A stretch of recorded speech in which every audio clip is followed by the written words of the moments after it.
नया साल में चुम्मा देबही चुम्मा देबही लिख देबो music director DJ Munna Raj Jhitki Bazar Madhubani Chunna Aryan digital recording studio Purnia.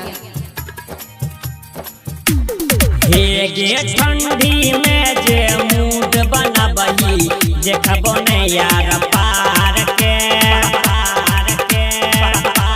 हे गे ठंडी में जे मूड बनबही देखबो ने यार पार के नया साल में चुम्मा देबही लिख देबोगे बिहार के नया साल में चुम्मा देबही लिख देबोगे बिहार के नया साल में चुम्मा देबही लिख देबोगे बिहार के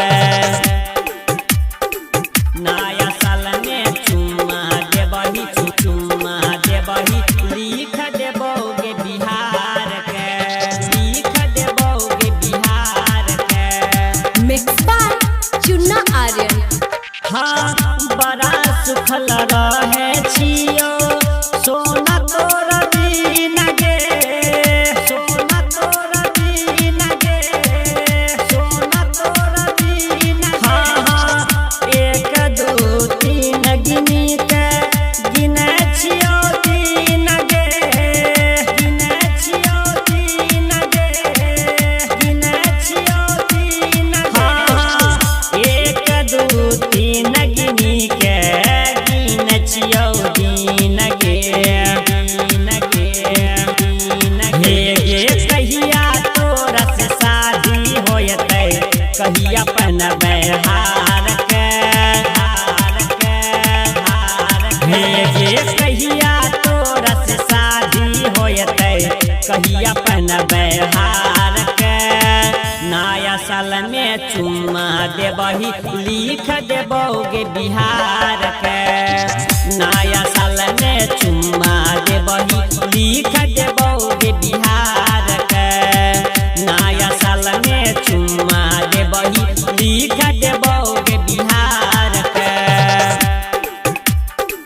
नया साल में चुम्मा देबही चुम्मा देबही लिख देबोगे बिहार के लिख देबोगे बिहार के। Mix by Chunna Aryan. हाँ दिन रात सपना में देख छियो हम गे देख छियो हम गे देख छियो हम। हाँ हाँ हमारा करही गे सुगिया तनको रहम गे तनको रहम गे तनको रहम गे। हाँ हमारा करही गे सुगिया तनको रहम गे रहम गे रहम। हे गे मुन्ना कुशवा पे राख तनको धारा विचार का विचार का विचार। हे गे मुन्ना कुशवा पे राख तनको धारा विचार का नया साल में चुम्मा देबही लिख देबोगे बिहार का नया साल में चुम्मा देबही लिख देबोगे बिहार का नया साल में चुम्मा देबही लिख देबोगे बिहार का। Chunna Aryan digital recording studio Purnia Purnia.